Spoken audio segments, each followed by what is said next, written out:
Mi sohasem vetemednénk arra, hogy elhallgattassuk azokat, akik nem értenek egyet velünk.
Az utolsó szabad magyar rádió.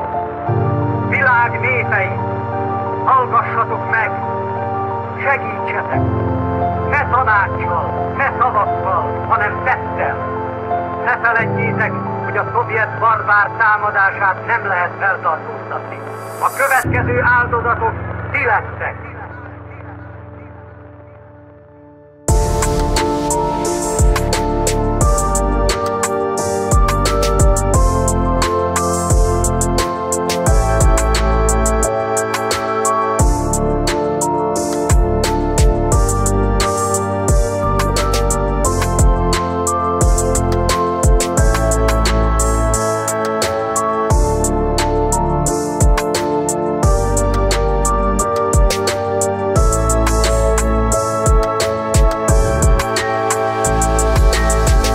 Közép-európai népeknek kötelessége, amikor független országot él katonai agresszió, egyértelműen és világosan beszélni. Szerintem bennünket, magyarokat 56 miatt különösképpen terhel ez a kötelesség.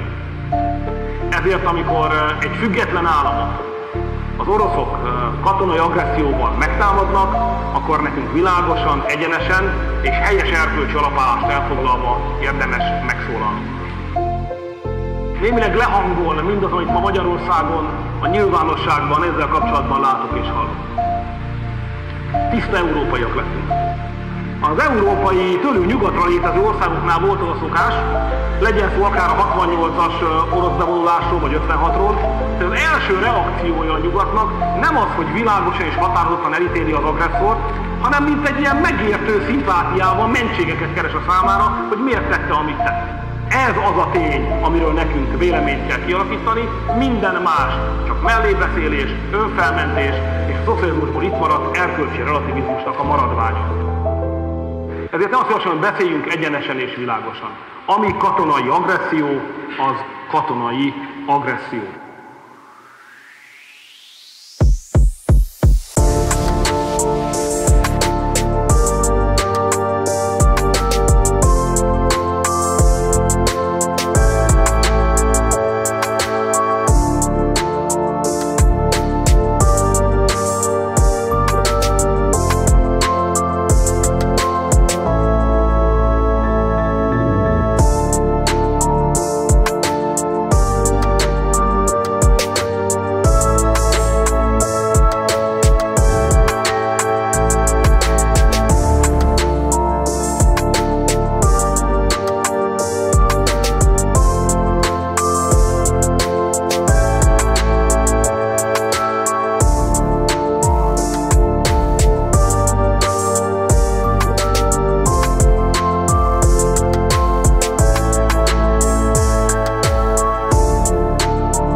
Hazavágyok csendes kis falumban, ív az erdő meg a régi táj, bogár hátó pisziny házikomban, Édesanyám mindig hazavár.